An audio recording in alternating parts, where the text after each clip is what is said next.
Susan, Paul, you're matchy. Yes, Hello, my beautiful people. It's welcome and welcome back to Perspective Podcast. You can see it's still morning for me.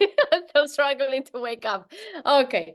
Welcome to Perspective Podcast. I am your host, Adriana Di Marvel, and we are here to dive deep into some incredible journeys of some beautiful people from all walks of world, because this podcast is about transformation, resilience, and the power of perspective. And today I am triple excited because today I have three guests, not just one, but three guests. And most surprising is that I have three guests from the same family. And it's absolutely an honor to have you all here. Say hello to Susan, Sondra, and Paul Kellogg family. The Kellogg family power. Hello, my beautiful people. How is everyone doing? Oh, it's beautiful, wonderful. Awesome. It's absolutely a pleasure to have you all here. Like, truly, it's an honor to have in a podcast three, not just one guest, but three guests, and all of you are. We will dive a little bit deeper into how you all three of you impacted my own life the last almost 2 years now, seems like. And these three beautiful people that impacted my life in a great way that I really wanted to have them in my podcast is they are not just amazing human spirits and souls and humans that bring so much love into this world, but also they impacting so many people through their work facilitator. They are inspiring. They inspire so many people. They have amazing, huge amount of people, I think, that they follow them through their empowerment soul network group. And also they have a website. I think it's called soul to soul living, which I follow quite a lot. And also they are spiritual educator and teachers, and I'm gonna let them dive a little bit deep in who they are and what they bring into this beautiful world. So I'm nervous, I'm excited, and I just want to dive deep into this. So thank you so much to each one of you for participating, coming here. Might be early in the morning for you.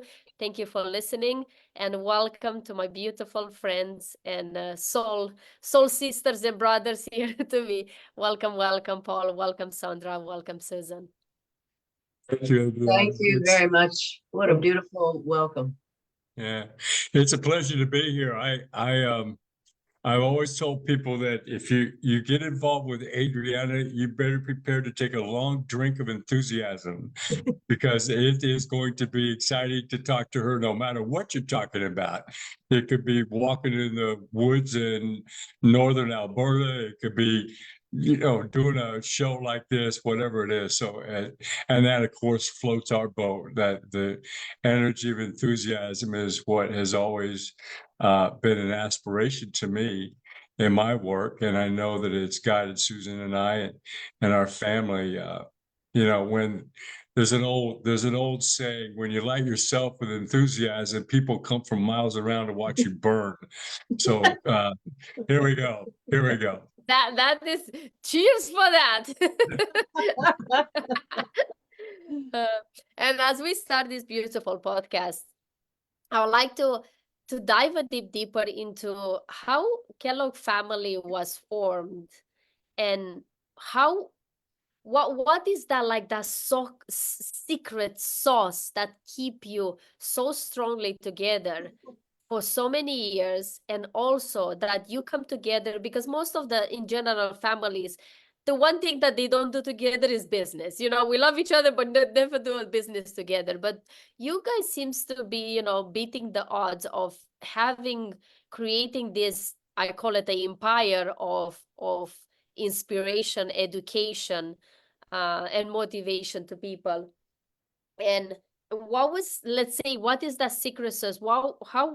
How was for you to, especially for you, Paul and Susan, to be able to form a family and then decided to create this like I said, not just a family, but create a business, create a legacy that now you pass it on to your children. You create it with your children, and then you start pass it on to them so they can ripple effect into the world, your guys' work. Susan, you want to start with that one? The first thing I'm going to say is angels in cahoots.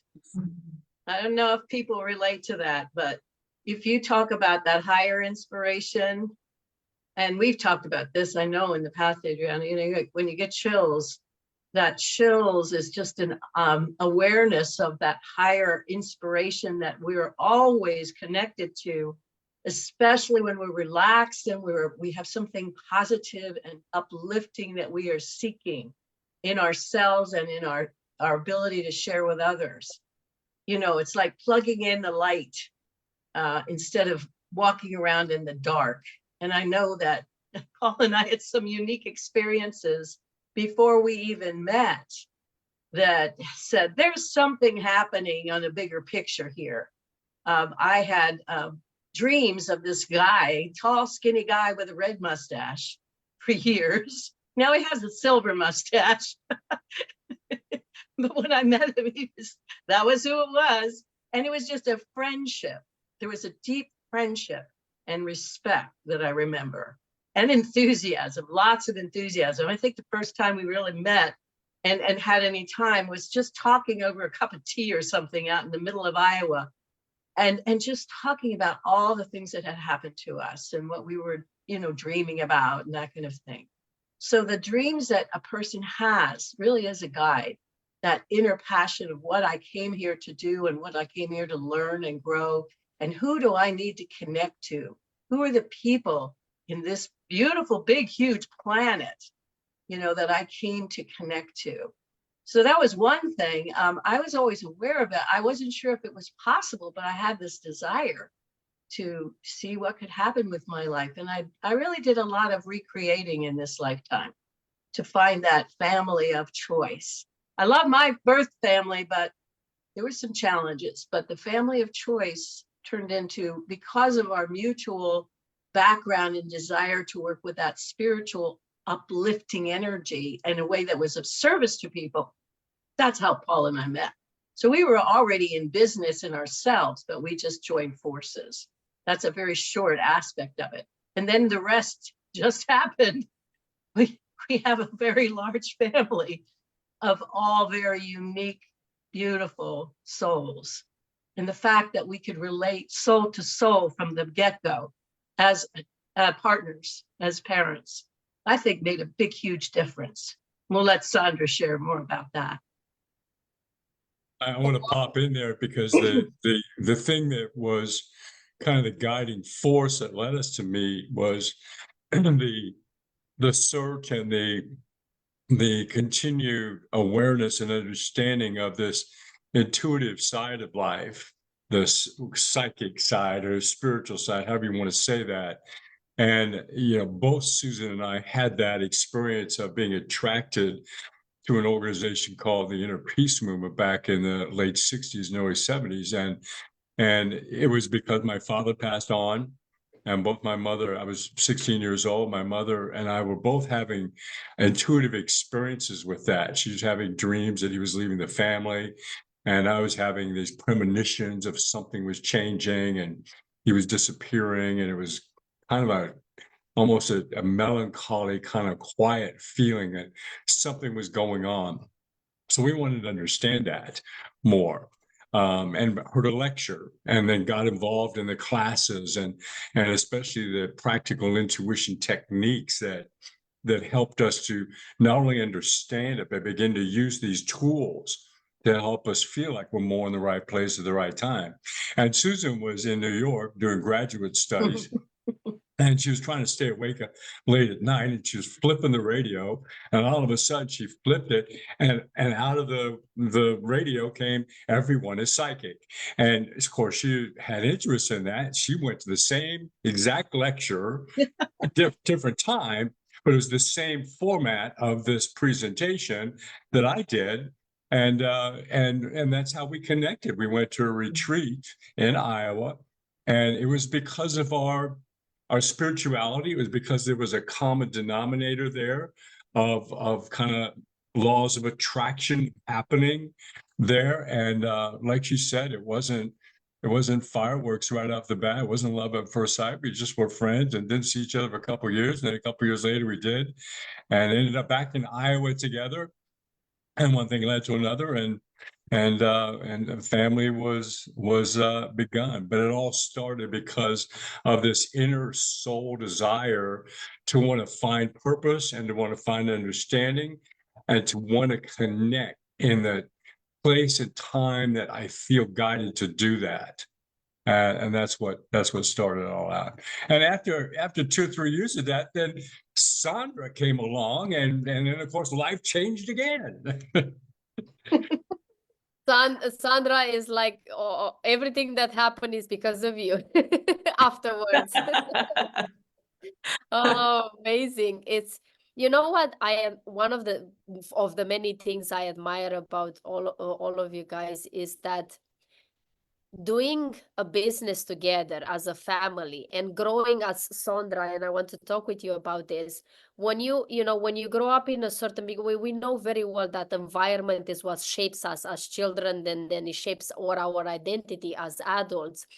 When you grow up in a family orientated this way strongly together, I think it's by default you become in a certain way, it model you, your thinking, your way of being, how your upbringing with these incredible people here, witnessing them, how this shaped you, and what you think if they were different or they have, had a different relationship, how that you think you have been, you think you have been different, or you think your life will be the same?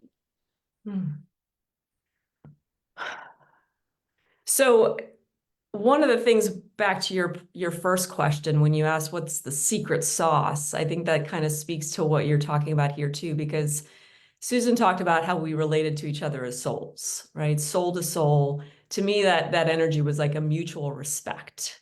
There was this relationship of parent-child, but there was also a relationship of, you're a soul and you maybe have even more experience than I have in your vast span of eternity. So I'm learning from you just as much as you're learning from me.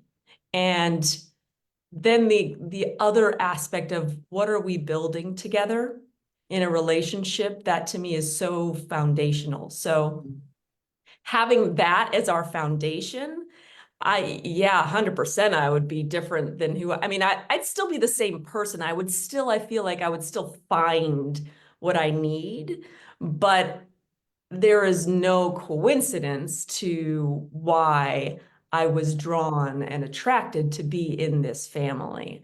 And even through the various challenges, that, because we all as kids have challenges, we have things that we want to reject, like even those spiritual practices. As a kid, I'm like, I don't want to, I'm going to go through the ropes and pretend and all that kind of stuff, but I don't really want to be a part of this right now.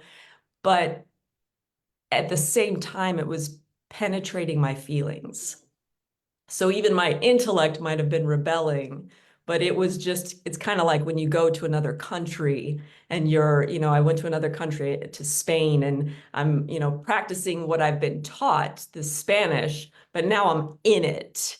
And it just starts to just be part of me. That's what it felt like in reverse. It was like, it was just this permeating experience that then I started to organize my intellect around it and start to understand it more. And so, yeah, I've actually thought to myself at times, because I'm super sensitive as a not emotionally, but energetically sensitive. And I've thought to myself, I remember having experiences as a kid where there were all these kind of dark voices and things like that. And to have the foundation to understand that and to be able to navigate that and to recognize the power that I have within to penetrate all of that, man, that could have looked very different for me, because I speak to people now who are just as sensitive, and they think that that's like, you know, they talk about like, oh my God, there's something wrong with me or all of that kind of stuff. And we just had a different foundation and we just related to it differently. So it's not even something that I can speak to the tangible value of it. It's like just there. Yeah, most of the things, and that's why one thing I want to dive with you, all three of you, about this. The work that you guys do is very intangible, and people can get like scared of it because most of us, we're so used to with the material, you know, I need to see it, touch it, feel it, to use my senses to be able to put identity towards it, because if not, then that mean doesn't exist. So let's dive a little bit, Paul. I'm gonna start with you. First of all, what is Kellogg family, and as a business, what you guys stand for? What is your core mission and value when it comes to what you want to bring and share into this world, and how that you bring into the world in a tangible form, so you can deliver the intangible results, if that makes sense. Yeah, I mean, that's a great way to phrase that, Adriana. Beautiful question. So there are 5 key points that we bring out in our trainings and workshops, our free master classes, our membership subscriptions, all those things. It rotates around these 5 points, and then the whole aspect after these 5 points is living them, making it useful, making it practical. That's one of the big things that as I was growing into this work, and I've traveled all over the world, done lectures to thousands of people and one-on-ones and so forth, you know, the usefulness of it, not just to be at peace when I'm at a yoga retreat, but to have that inner peace in the midst of chaos in the business or in the family. So that's the hallmark of what our work is practical, down-to-earth techniques that people can put in their toolkit, adapt to their lifestyle, their background, their culture, their faith. It doesn't make any difference. And make it something that helps them progress forward and move up and elevate themselves, rising higher to an excellence inside that they can feel and be proud of. So those 5 points are: I am energy. I'm a soul, life force, whatever you want to call that, intelligent life force being. That's my aura, that's my energy, that's the psychicness and sensitivity that I am. I can't not be intuitive. It's a natural part of me to be intuitive, and it has to do with that energy. Number 2 is I'm here to learn and grow. Planet Earth is a great school. And I know sometimes it just looks like it's a giant. I love your stuff, Adriana. Turn your mess into mastery. Well, planet Earth can be a big giant mess, but the point of it is it's to learn and grow from, and to be a part of, and to expand out. And I'm in this world, but I'm not of this world. But because I'm in it, I need to figure out how to make it work for me and my life and my family, the people I care about. So here to learn and grow. Number 3, I have a life purpose. There's a reason why I'm here. There's a direction. Even before I'm born as a soul, I'm targeting what it is that I want to do. It's just like, okay, I'm going to go to college. I want to major in mathematics, or I want to do this, or I want to do that. So we set up a direction for ourselves that's very clear, and we all have an inkling for that. Whether people say, I don't know what I'm here for, but they do. Because there's a passion, there's an energy that impels them if they'll listen to that and be humble and true and sincere and authentic about that. So we have a life purpose. Number 4 is we all have guidance. There's a higher source of inspiration, whether you call that guides or angels or the universe or God or the Christ spirit. It doesn't make any difference what you call it.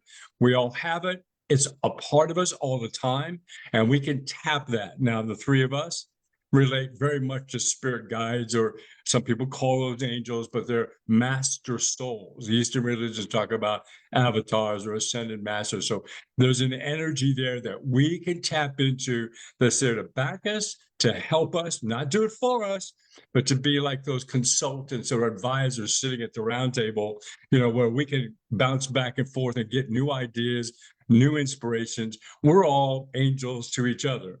You know, we've all been angels to somebody out there. So it's giving that the energy of wisdom, and that's what those master souls are there for. When they come around you, Susan alluded to it, you feel those goosebumps or those chills or those energies, and you know that something is right, or you know that you don't have to be fearful, that there's a safe space here. And that's what a signal is for you with all that.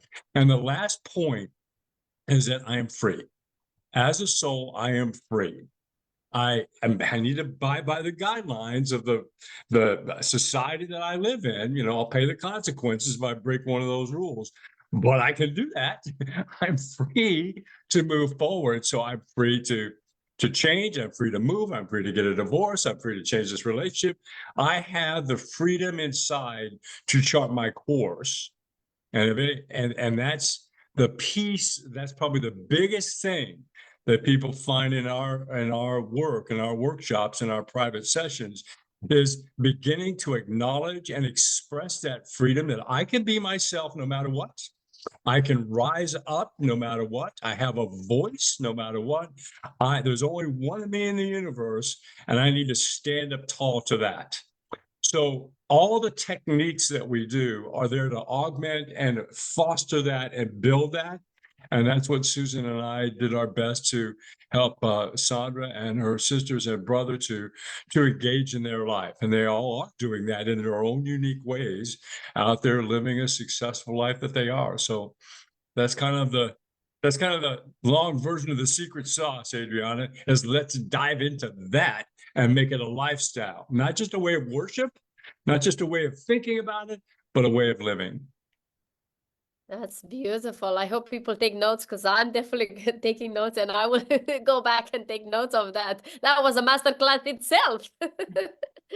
Susan, how is this, how all this work that you have dived deep into it for all these years, how this I seen that is influencing your family and is bringing it together and is creating this beautiful, you know, deep dive connection with your family, and then is rippling effect in the, you know, the people that come following after you, like your children and grandchildren and so on.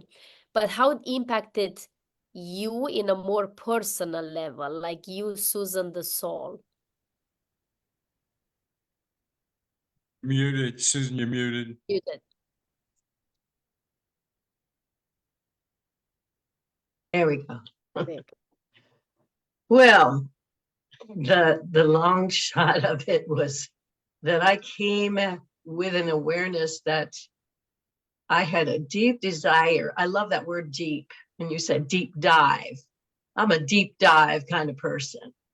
You know, I just can't kind of stay on the surface of anything. And so as a child, even, I was aware of the tumultuousness of my parents' life. They were going through some major transformations and had both sensitives and had difficulties in their upbringing. And so there were some transitional moments as a child when I had to stop and go, wait a minute, this isn't the life that I want to live forever. I'm sick a lot as a child because of that sensitivity. I felt things, I saw things. I told my kids one time, I saw dead people. Now that may shock some people, but you know, souls that have passed on, there's an energy around them, and all those movies out there, they're in a, you know, some of them sensationalize it. It's just the fact that as a soul, there's energy. And I was aware of it in definitely different ways. And I didn't really have anyone to talk to about it. Later on, I discovered my parents had the same experiences, but there was that disconnect, you know, we really didn't have that kind of foundation at the time. And so as I grew, and I remember feeling very much strongly directed that I needed to keep moving forward to find my own empowerment. And that search really moved me into the direction that I take with the work that I've done for over 40 years. How do I handle that sensitivity? What happens when I suddenly am reacting to something? And it can be so simple as someone's glance at me that I take as someone judging me, and they're judging themselves. If how many of you have ever out there, I'm going to share, how many of you ever suddenly felt something totally different in your thoughts or your feelings? Like I'm feeling relaxed and happy, and all of a sudden I'm feeling tired and tense, and wonder, it's not, I used to say this to myself, what's wrong with me? Why would I react so much? No, that is meant to say what's strong with me, because I had to learn to discern what is me and what isn't, because I picked a lot of stuff up. I don't know if that awareness is part of the training that we do, is because to be able to learn how to handle and navigate life means I need to discern what's me and not me, because there's a lot of things that people who are sensitive feel that aren't them. How many of you have ever had an appointment where you suddenly start worrying about you're going to do the right thing, and that person you're going to meet with is the person that's worrying, so you'd pick up their worry. So those are things I was so aware of, but I didn't know what to do about. So that was part of my search, was the training that could give me that bigger picture. As a soul, I am 100% that, involved in that sensitivity, but I have choices to make. I need to be able to understand better. That's why I went after understanding, working with that inner guidance, because I was aware of that as well as a child, that I had those. In fact, my father had the experience with my first daughter, Sarah. He said, I spent a little time with Sarah, and we were at this little table. She was sharing with me about her. She says, now I need to share with you, Grandpa, about my angels. This is my patience angel. This is my love angel. This is my, I got to get it done angel. And she was talking about all these friends of hers that were sitting around this tea party table. And he said, this was the real key for me. He said, and just like you used to do. So he remembered me doing the same thing as that old soul in that young body. So as an adult, I went after training to help me understand this. And not only training, but how can I help people help themselves? What can I do to pass on techniques? Like we work with a spiritual cleansing technique. It doesn't take long, but boy, is it powerful. It kind of plugs me back into that higher vibration that makes me that sense of oneness with myself and that inner guidance. That's why I get chills across my shoulders a lot, because that's where I'm very, very sensitive to that. And when I feel those chills, I know that I'm on target. So working with a person one-on-one, I work in a school as well as my own private practice, and I'm with children all day long, and I have to work with that guidance to be able to be aware of how to interact with them and to help them and help the teachers. And I call it angels in training, maybe, because that's what my guides have been doing with me my whole life. So it's very fulfilling. And watching my grandchildren and Sondra as a mother and Sarah as a mother, this is a great fulfillment to see them with that awareness, being able to help their children who are as sensitive as they are and as sensitive as Paul and I are. We are one big sensitive group. And I think that's when you said we attracted each other. We need more of that ability to stop saying what's wrong with me and start saying what's strong with me. That was beautiful. Beautiful. I will let Sondra There she back. is. There There's she coming is. back. There she is. We lost Sondra for a moment. I'm like, I have questions for you. Where are you going? Lost the internet completely. It's I'm your like- turn, Sondra. I'm like, All right, talk to me. I think she decides like I had enough of you guys. I'm out. Peace. Let me that was one of a question that I want to ask you, more provocative question. So Sondra, when you in a family and brought up like this in this way, and you have this foundation, you become like you said, you become this kind of person. You become a person that you're more intuitive, more connected with yourself. You sense things differently. You ever felt like almost like you want to teach everything, and it's like this is because you feel so much, and it becomes sometimes almost like a responsibility. Did you ever feel like that, like felt like it's too much for you and you wanted to do something else? It's like, because I feel like as children, sometimes we feel the loyalty, you know, the loyalty of our parents that we need to pass on or like carry on their legacy, and we have to care. It feels like it's a duty. And sometimes we feel like it's a duty, but it's not what I want to do. Did you Mm. ever felt that? It's something that you maybe want to share? Oh, 100%. Yeah, for sure.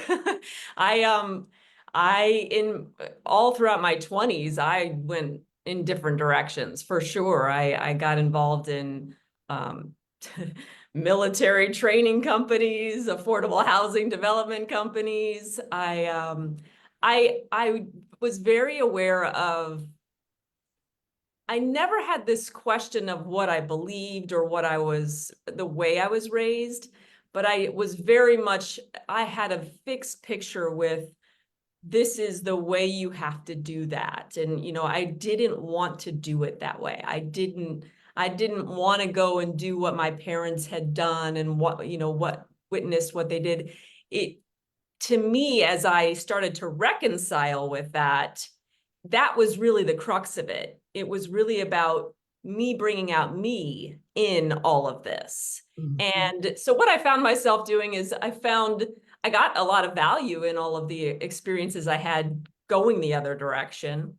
And so that to me was part of the path that I needed to take. But during that time, I remember just this feeling of constantly that, you know, the grass is greener on the other side feeling. I was constantly like unfulfilled and questioning what I want and questioning, do I even know what I want? And that I remember that saying that a lot, like, I don't know what I want. I don't know what I want. But I found it was very frustrating actually, as you can imagine. And I found myself doing what I was avoiding doing anyway. You know, people were attracted to asking, you know, me. I was consulting people before I was a spiritual consultant. I was coaching people, all of that kind of stuff. And through various experiences, I got involved with a holistic chiropractor and worked for him for a while. And I started experiencing other modalities of things. And that started allowing me to accept a little bit more and to embrace more, and also to recognize just how much I had within, you know, the foundation. That's when I started to see that and feel that more. I don't know that I really recognized it before then. And leaning into it. And even that has been a journey, and, you know, of shining my light and not holding back all of those things, because I had associations with them conceptually about what it meant to do your spiritual work and all of that kind of stuff and what that looked like. And so I had to reframe a lot of that. And then once I did that, then it was kind of like I was saying earlier, that immersion energy where all of the stuff that was in my feelings was able to come out of me now, and had a layer of depth to it that I would not have had I not had all of those experiences and the foundation that I had with the way I was brought up. Yes, I love to hear from like both sides perspective, because when it comes to family and pass it on, you know, pass it on what you have learned to your children. In general, children sense like, no, I know better. I'm gonna do my own thing. And then to realize that parents, most of the times, what they say, mom is always right. As many times as we try as children to negate it, we say mom is always right. How all of this ups and downs of life for each one of you in a personal level, how and what say maybe a pivotal moment or throughout your adversity through life, because as intuitive as you can be, as connected that you are, the only way to live life is through experiences, and not just the high ones but the low ones as well. So in a personal level, what was like a pivotal moment or something that help you to completely change your perspective of how you saw yourself and how you see life? And is that involved the work you did, or was maybe a surprise that was outside of your industry, outside of your experiences? Paul? Yeah, that's great way to look at that. A good question, Adriana.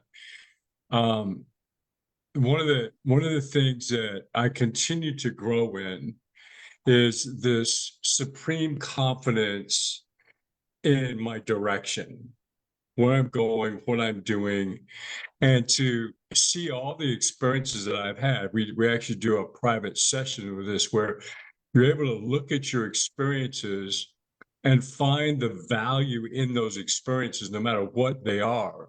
So they could be a traumatic experience or a challenging experience. What's the lesson there? And then what's the overriding lesson of my life that's impelling me forward? So that sense of beingness inside of me, just being me, not what I'm doing, but what I'm being. I've continued to and will continue to grow in that for the rest of this lifetime, at least, and throughout time. So the experience that came to my mind when you asked me that was I had taken training on how to do the lecture that Susan and I first heard, and Sondra actually did this lecture, I think, when she was 10 or 12, 13 years old. She was up there pointing at symbols and saying, here's what this means, and so on. Well, I took that training when I was 18 years old. Because I'd gotten involved in this very early on from the passing of my father. And so that next year, I got myself, one of the things we would do is get on radio and television and newspapers and so on. Well, I got myself on a radio station in Anderson, Indiana, and espoused, these things we're talking about, and then announced a lecture that was going to be happening the next day. And so I had my meeting room. I set that all up, and I'm not even 20 years old yet. I'm setting all this stuff up, and the lecture is ready, and I've got my little registration sheet that they're going to sign in and all that stuff. And these two little old ladies, they had to be probably in their 70s, and they both walked in. They signed in. They paid their $1, which at that time was $1, for their lecture, and sat down. And I started giving the lecture. Now, the lecture was supposed to last for at least an hour, probably an hour and a half. I got done with presenting everything. I looked down at my watch, and 15 minutes had gone by, and I was done. And I had another hour that I was meant to share with them. And the only thing I could do is I say, well, do you have any questions? Well, I hadn't said all that much, so they had lots of questions, And so by the end of this session, an hour had gone by, and I was just sharing and being, and I showed them a couple things that they could do. And at the very end of it, I thanked them for coming, and they stood up and they both came up to me and looked me right in the eye. And each one of them did this. And they shook my hand and said, Mr. Kellogg, you did a great job. Thank you for your work. Good luck. Much success to you as you continue to do this work. I never saw them again. Never saw them again. I don't even know. I don't remember who they are, their names. But the energy of self-esteem and the confidence that I could do this, and that here I am, this skinny, rail guy, that didn't even have, I couldn't even grow a mustache yet, still trying that, and they respected me, and they honored me, and I had given them something. It was just so powerful. I've never forgotten that. I still tell that story to this day. But it was a foundation of I can do it. Just go do it. Don't try and be perfect. Just stand up and start sharing, or just start giving. And that's been kind of the benchmark or the bridge that I've always walked across is go out there and do it. Yes, I even, if you can see, I have a another note on here says in action to remind myself that I need to do it, because just talking about it is not gonna work. Susan, what would be for you? What came up in your mind when I asked that question? Had a lot of different experiences, but recently I did a talk at our Unity Center in Des Moines called Practical Intuition, Not My Imagination. And that has really been a real key because I had so many experiences as a child that, you know, I had to grow into, and I had to find that they were real because I didn't have anyone to give me, you know, a response back that, yes, you know, you're getting chills. Yes, there's something positive there. Oh, you had that dream last night. Oh, well, what does that mean? You don't want to hug Uncle Ned because he is looking very dark and he's upset and you can sense his aura. Well, I didn't have that then. But so part of this life has been the journey to find that belief and the confirmation that this is reality. So one experience I had, which really has stood out in a long time, was that before I actually was introduced to the idea of guidance, I always had a sense that I had that connection. I could feel the energy around me. You know, I could see the different ways that when I would write, all of a sudden I would get this flood of inspiration and be able to make, you know, write music and write songs and write, you know, things on paper that just seemed to flow. But I was in a school teaching as part of a group, and it was, there were 100 kindergartners that we all shared. And one day I had an appointment and I was coming in late, and I was coming in the blacktop behind the school. It was a very challenging area that we lived in, worked in.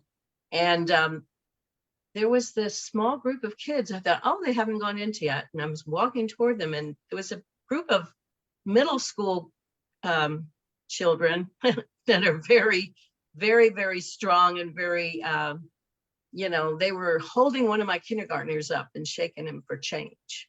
I could see that. That was one of those situations where I didn't think. I just moved toward them and I just told them to get out, move on, and leave my child alone. You know, there was the mama bear, I guess, came out. But what else happened was the next day I came in and I was hearing this little boy talk after I, you know, helped him get regrouped and go back into the classroom and that kind of thing. And he says, I don't know what I would have done if that white woman didn't come with her 7-foot black guard and the 2 dogs, and they chased those guys away. And I went, what? And then later on, in one of the sessions we do, that's a personal session, it looks at each of the background of the inner guidance, and this is reality. There is one of my spiritual helpers, 7-foot, black, from the Congo, who is there to help me with courage. And I can remember the force of that feeling. I can remember moving through New York City, walking. People would avoid me. They would just back off. I'm 5 foot, now I'm 5'1", but I was 5'3" then. Wow. And, you know, the thing about it is that it was real. I remember the chills.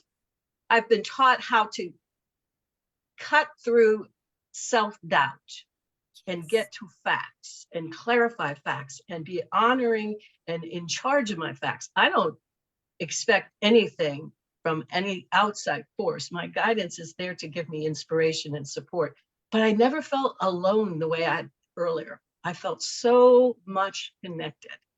And now that feeling of not being alone, but united within myself with that strength of that spiritual power. I see those souls around the kids that I work with. I see their guides, and I see also the challenges, and to help them relax and help them to tune back into that feeling of being connected and not alone. It's very powerful. It's very healing. And so, you know, in this day and age, there's so much division to want to make us feel that we are alone, that we are not connected. And that is part of the reason I think that Paul and I have continued to do this work.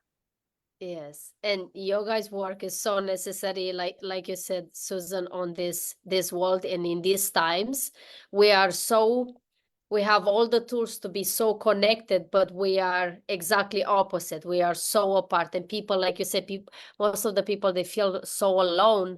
And your guys' work is teaching and showing and proving that we not alone. And when you said that story, I just want to say thank you for sharing that story. I literally I had shivers my whole body. I'm like, "Ooh, I feel it. I'm not just Yeah. hear it. I just can feel it too." So Yeah. thank you for sharing that. Thank you So, for asking that question. Sondra, what is something that stood up for you? You know, my answer is going to be slightly take a different track, but I was thinking about, I'm going to get to the story in a second, but you know, the way I was raised, I taught my first spiritual class when I was like 13. And then I was certified to do this consultation that Susan's talking about connecting you with your angels in 2005. And so there was all of this stuff early on. But as I was growing up, especially in my teenage years, those years where all you want to do is fit in, we did not fit in. You know, we lived in this small town in Iowa, you know, people said I was in a cult, all this kind of stuff. And so I got very accustomed to, I'm very adaptable. So I'm able to just kind of figure it out. So I'm very resourceful. And that's what I ended up doing. So I had plenty of friends and all of that kind of stuff, but it was this stay under the radar kind of feeling and not really put your spirituality out there. So the story that when you asked that question that came to me is when my daughter, my firstborn daughter, was about 3 years old. I was probably 6 months pregnant with my second daughter. I was supposed to be in the blissful time of the pregnancy, right? Where you feel beautiful and you've got all the glow and all that kind of stuff. Well, she was waking up every night. She was a great sleeper until now. And so she was waking up night after night after night after night, and I was exhausted. And she just, you know, she was coming scared. She was like, she had some kind of bad dream or whatever. And one night, you know, I kind of decided I'm going to enforce a little tough love, right? I've got to try something else because I was just walking her back and forth and I not getting back to sleep. And so I said, no, you need to go to bed. You need to take yourself back to bed. And, you know, she kind of, once she realized I was serious, she took herself back to bed, but she left the light on in her room. And then I'm hearing her playing, right? She can't go back to sleep because the light is on and she's wide awake. So finally I drag myself out of bed. I go in there and I'm a little frustrated at the time. I'm like, honey, you have to turn the light off. You can't go back to sleep. I can't go back to sleep. I'm exhausted, blah, blah, blah, right? Just kind of spewing a little bit. And then she looks at me and she's got this desperation in her eyes. And she's like, but Mom, I can't see when the light is out. And it was very emotional for me because I just realized, I was like, wow, this kid has no connection to the connection that I was given as a child. And I'd not shared with her because I didn't want her to be different. And so I was like, you know what, this is BS, you know, all this, I've been coaching for a while, but I'd kept it safe and made it more mindset coaching, didn't lean into the spiritual side of things. And so I just started talking to her and I'm like, honey, you are a light. You are light. And you don't need your eyes to see. And I just started talking and blah, you know, whatever came to me about that spiritual part. And she was just riveted. She just was like this, listening. And she's 3, right? So 3/4 of what I said went like this intellectually. But she just sat there and then she goes, oh, okay, Mama. And she let me turn the light out and she went to sleep. And that was a moment for me. That was just like, that's it. And so I remember, and then I started typing this thing on Facebook and just really like, this is who I am. This is what I believe. This is what I'm all about. And there was no turning back from that. Wow. Wow. Beautiful. It's incredible how I used to think that our parents are our teacher, But what I have in my relationship with my mom said, you are my biggest teacher, and children become our biggest teachers. And Oh, yeah. sometimes they teach us even unconsciously, but not knowing what they're doing, but they can teach us lessons in such a beautiful way that we like it happened with your story. It's incredible. And it's beautiful that with her innocence, her purity, was able to show you something that was sitting in your face, but you weren't willing maybe to say to look at it. Such a beautiful story. And I hope for our audience that listen this to maybe take a moment and look at your children and ask yourself, what can I learn from them? Because as parents, we think that, we above our children, but like you said, at soul level, sometimes we are exactly the same, or even their soul has so much more experience than our soul. They can teach us so many beautiful lessons. So thank you for sharing that. Wow, beautiful. It's gonna stick with me for a while. Thank you for that. When it comes to when we talk about some practical tools and practical things that you guys do in your work, because that's what you're about practical. Because we can talk about, these things, and some people, they'll be like, yeah, but how this actually helped me in my life, how this helped me pay my bills, how this helped me to, have better relationship. I would like to each one of you to think of one practical tool that you can share with people, that with my audience, that they can put in practice right away. Something that they can take and be like, oh, I can try it myself. I can, verify it. I can experience on myself. What will be one thing? And I will start with Susan. Well,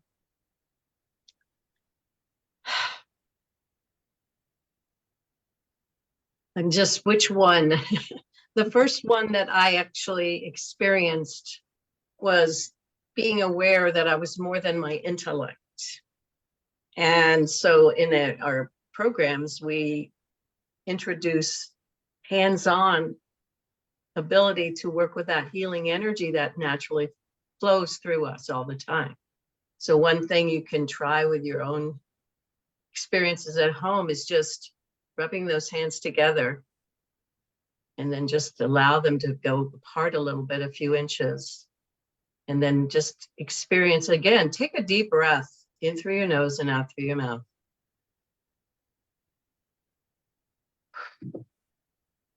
And without trying, keeping your hands as relaxed as possible, just let them move forward to the barely within touch range, and then pull them, let them flow about 4 or 5 inches. If you want to try it even further, as long as you're feeling something, and be aware of it.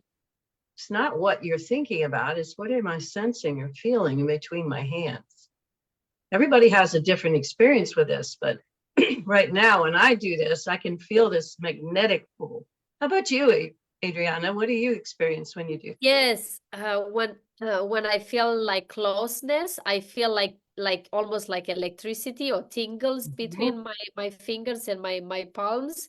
But when I pull it apart, it feels like a wave of cold. So you're aware of the difference.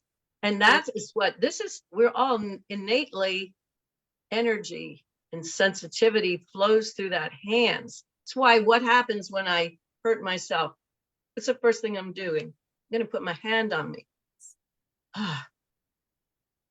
So we do techniques that work with that healing energy in our hands, and also being able to help our minds relax. Because I could be doing something like yoga and fretting about my financial situation, and I'm not going to have the same results, right? So it's the same thing. Everything has a feeling part and an intellectual or understanding part. Excuse me. So one of the first techniques that we do is a technique that works with a healing energy in our hands and relaxing our understanding and our mental part, to where we can actually make a very quick change in the way we're relating to ourselves and the world around us. We call it spiritual cleansing. And that's one of the things we introduced right away, and that was one of the first techniques that made a major change in my ability to start healing myself. Instead of experiencing stress and not taking it with me and not being able to change my environment, I can't change what's out there. I can change the way that I relate and relax. And all of the different systems that people have out there, Tai Chi, Qigong, they're all principles the same. The founder of the program we worked with a very simple approach to that. So if you were riding in a car and suddenly you're in a traffic jam, you cannot change the jam, but you can change how you're relaxing and relating. So that was one of the first techniques that I learned. I know we have time elements here, but I wanted to give you the first stage of that, is being aware of how much sensitivity we have in our hands. That was powerful for me to start using that in a kind way. Yes. And it's true, because even say when we say your stomach is sore, you put you put your hand, you automatically, unconsciously, your body is showing you, your hand goes there, or like I have a headache and your hand goes there. Why? It's because it's a form of our bodies knows how to heal itself if we allow it and not start resisting it. Sondra, Yeah. what was something that helped you in a daily basis, or something that you teaching your children as well? Yeah, so there's a pretty simple thing about, we get a keyword for the day. And so what I invite people to do is to actually, when you're in, if you're meditating, or if you're in that really relaxed space, right, after you've done this, is to just relax and invite in from your guidance, from source, from divine, any word that will help you pivot for the day. And you may not know what that word has to do with, you may not, but just write it down. And then if you want to meditate on that, great. But then see, as you go throughout the day, take a look at that word. Take a look at that word, and you might start to have recognition, like, oh, like I got the word plan recently, right? The word was plan. And initially, my intellect wanted to jump in. I'm like, oh yeah, okay, I got to plan this stuff for my business, and I got to do that, right?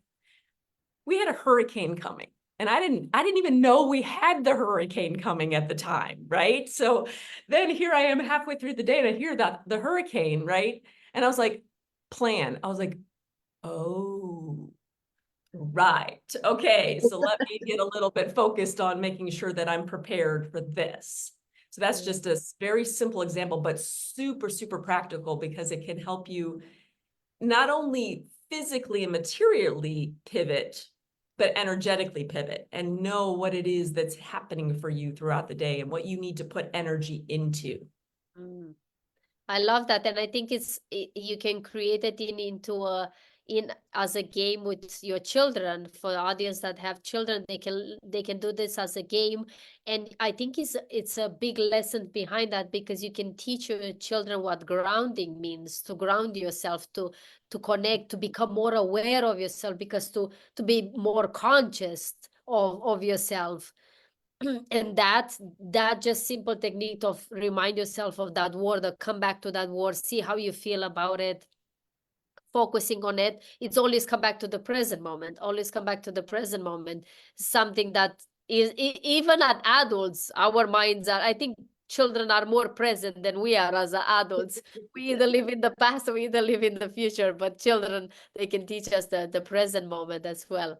So Paul, when it comes to a practical tool or exercise, I know you talk about the spiritual GPS. How do we, how as a tool, how we connect with a spiritual GPS? How do we see it? How do we hear it a little bit more, so we can guide us, so we don't just wander crazy in our day-to-day life? Well, there's a mindset part of that, Adriana, and it actually blends what Susan and Sondra were talking about. I had to become very clear on here. I'm here.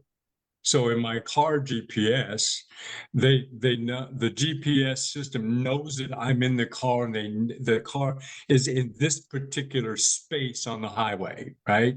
I have to be aware of, I'm here, I'm present. So that spiritual energy cleansing, that self-healing technique, starts me out with being present. Okay, I feel this way. I'm relaxed. Everything's out here at first. So I'm being myself first. That's number one. Number two is that sensitivity that Sondra was alluding to. I'm actually using my intuition to go get information. So that keyword planning was a way, it wasn't just intuition suddenly out of the blue happening. You know, we trust our intuition. Oh, yes, I trust my intuition. Sondra was using that to sense the day. She was getting an impression about the energy that was happening that she didn't intellectually know about yet. And you can expand that. You can get words, you can get pictures. That's your psychicness, you know, coming into play. To be, I'm being my own best psychic then. I don't have to go outside to get answers. I can be here, and then I've got my guidance that can help augment that and build that out. So the next thing that I do to help that GPS get clear is I project the beingness of me out into the highway, out onto the world, out into the energy. So an example is, people can try right now. If you want, just close your eyes, take a deep breath and relax. Just feel that inner peace inside, that sense of, hey, I'm okay. Everything's strong with me. There's nothing wrong with me. I'm just clear. I'm being me. I feel that. And imagine that just goes out in front of you, out through your home, out through your place of business. Just imagine that inner peace that's out everywhere, infusing it into all the activities, backing up all the relationships you have. Just imagine that expands out. And we could take that as, just do a short version of that. So then take a deep breath and come on back. But you could expand that out as far as you want to go. And the reason why that's powerful and that answers your question is because now my energy is out there. All I'm doing now is following my energy. I'm following the highway that I'm on. The GPS knows that that's where I am. So I can always keep that balance. And if something comes in, something pulls in on the highway fast and kind of cuts me, I'm more aware of that. I'm more relaxed about that. I don't get caught up in the energy of what that outer situation is trying to fragment me is. And as we talked about earlier, with all the craziness and the chaos and the divisiveness that's happening out in the world, there's no way to manage that except for me to be here, for me to be myself. And so all the techniques that we do, you know, expand on all of that to make it useful and practical. So. Oh, love it. I love practical things that people can put in practice right away and they can experience, because that's why life is about experiencing things, not just knowing. Because knowing without practice and without experience, it's a waste of time. So it's beautiful to have this practical tools. And also, Adriana, the thing I want to say is that there's no end to this growth. I learn more every day from doing this, and I've been teaching this for decades.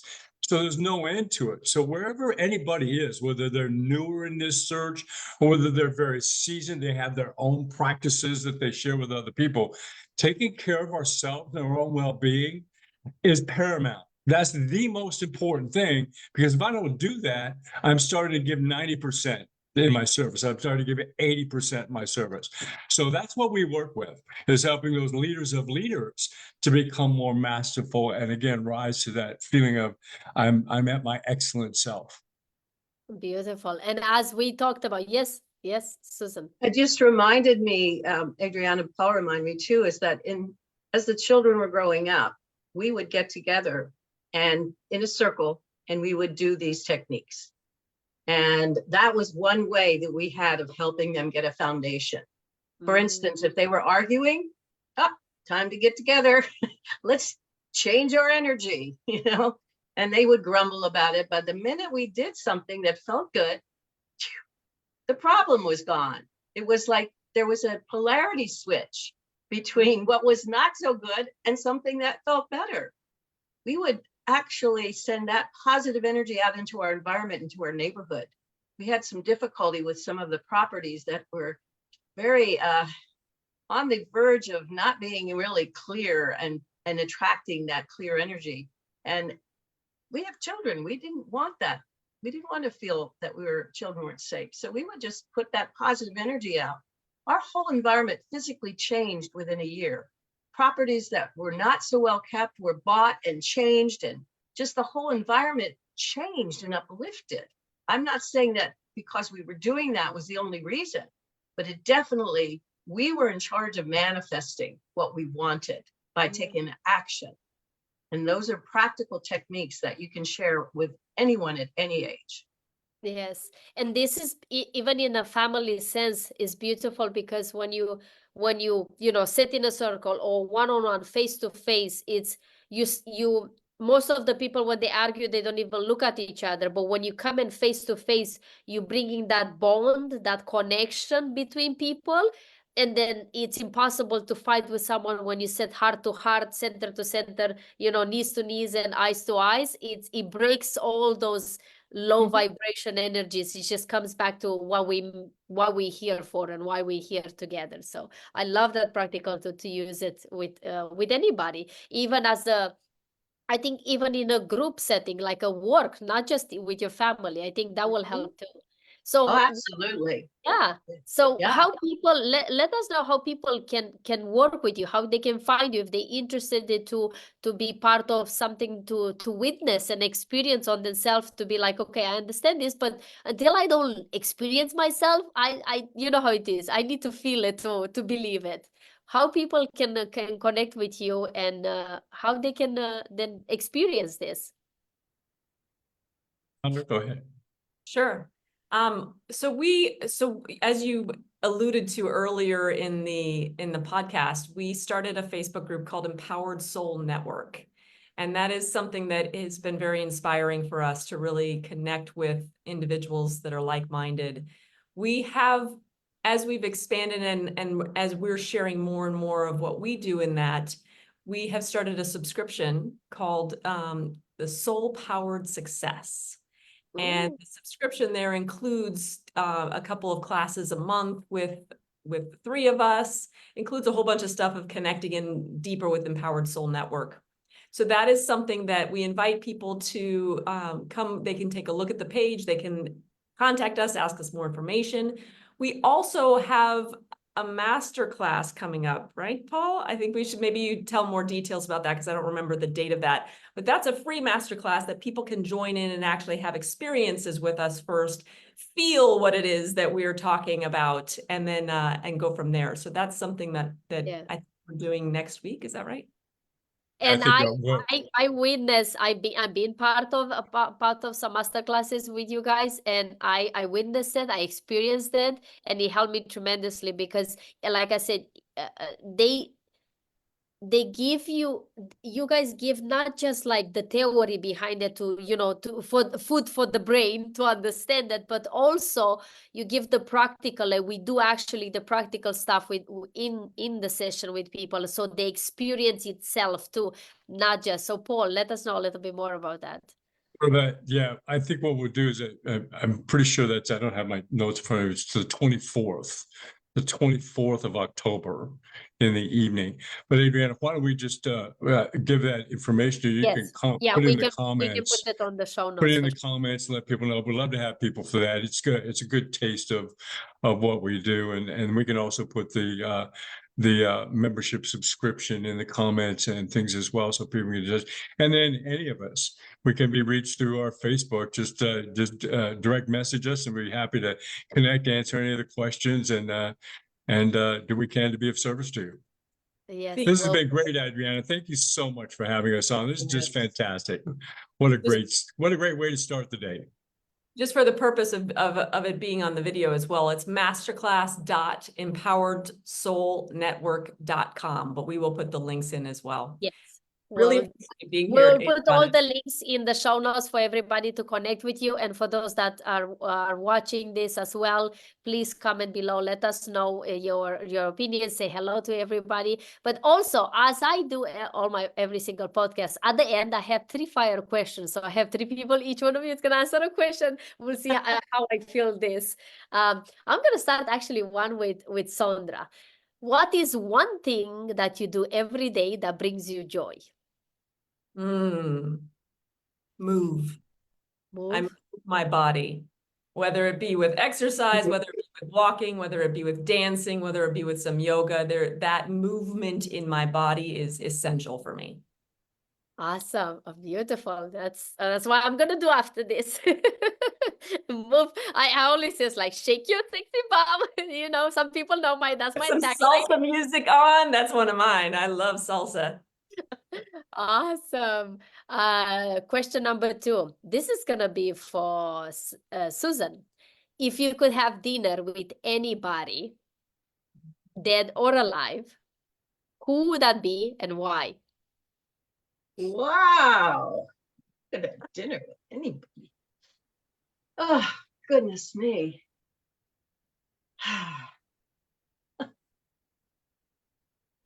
You know, this is funny. This is just what's popping in my head right now. Right now, there's to be, I would say Addison Allaire. She is my granddaughter. And she has a very similar vibration that we do. We're very visual. We're very practical and hands-on ideas and solutions kind of people. But she has such a unique way of observing life and finding a way to take action and do something positive with it. She's sat in on Sondra and our Zoom calls, and she introduced a closing technique, you know, where she actually showed us how, and she loves to lead it. You know, 1, 2, 3, hooray! You know, this is how she does it. That she created it. She watches everything. So for some reason, she and I, there's something very special about that old soul. I love that. I love that. It's only so interesting to ask this question. And even this question can be, you know, if you ask it in a week or a month, it's always going to be something different, depending Absolutely. with whatever comes first. So Yeah. thank you. Thank you for that. And Paul, question number 3. What do you hope your legacy to be?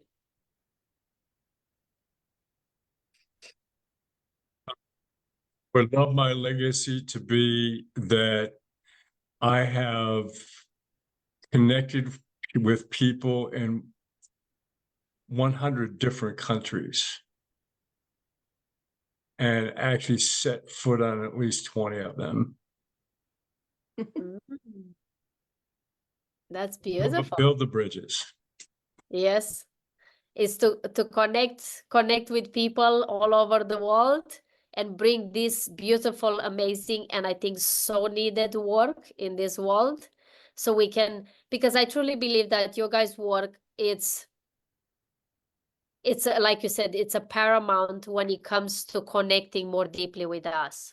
Because that's, I think, from my point of view, this is what you guys teaching, is to connecting deeply with who you are. Not just the body that is this vehicle in this world, but connect with who you truly are. In a world that we are so disconnected, we need to come back to connect with us so we can connect with others. But we cannot connect with others without first connecting with ourselves. And I think this is in essence who you guys are and what you bring into this world. So I hope more and more people can connect with you and learn from you and put in practice, because more connected people we're going to have in this world, more this world is going to bring up what it needs to bring up, and we're going to experience it. And we pass it on, like, you know, I see in here the generational, you know, passing on instead of passing on generational trauma. Let's pass on generational experiences and tools and love that it's needed so much in this world. And I know and I seen sometimes Sondra kids jumping in between and say hello, and I love to see that, because it's rippling effect into the world, not just into a family. So it's absolutely such a pleasure to have all of you here, which is unique and crazy in the same time, because it's hard to get one person, but you have all of you 3 in here. It's absolutely such an honor. I have no even words to explain. You, my soul bows in front of you and say thank you to each one of you for being here.